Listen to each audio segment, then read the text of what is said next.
Number 2، بچوں کو عملی تجربے سے گزاریں. جب آپ شاپنگ کے لیے جا رہے ہیں، گروسری سٹور پہ جا رہے ہیں، کوئی بھی چیز خریدنے جا رہے ہیں، تو بچے کو ساتھ لے کے جائیں.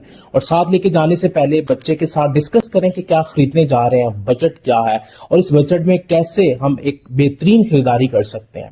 بچے کو اس پورے عمل سے گزارنا ہینڈز آن لرننگ ایکسپیرینس جو ہے ایک بہترین طریقہ ہے، کیونکہ یہ دیر پا بچے کے دماغ پر اثر رکھتا ہے. اور جب بچہ پریکٹیکلی چیزوں کو دیکھتا ہے تو وہ جلدی سیکھتا ہے، اور اس میں اس کو اندازہ ہو جاتا ہے کہ بجٹ بنانے کی اہمیت کیا ہے. نمبر 3 جو سب سے اہم ہے کہ بچے کو بتانا ہے کہ بنیادی فرق کیا ہے ضرورت کی بنیاد پر خرچہ کرنا اور خواہشات کی بنیاد پر خرچہ کرنا. کیونکہ ضرورت کی بنیاد پر خرچے کرنے کا جو رویہ ہے وہ ڈیلے گریٹیفیکیشن کو ایکٹیو کرتا ہے، جو کامیابی کے لیے ریسرچ کے مطابق بہت اہم ہے.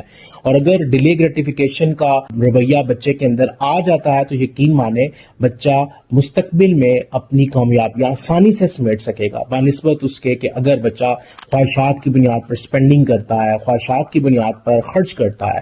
لہٰذا یہ 3 سٹیپس ہیں جن پر عمل کر کے آپ بچے کی فائنینشیل لٹریسی کے بنیادی کانسیپٹ کو کلیئر کر سکتے ہیں، اور بچہ آپ کا مالی سمجھ بوجھ کے لیے تیار ہو جاتا ہے.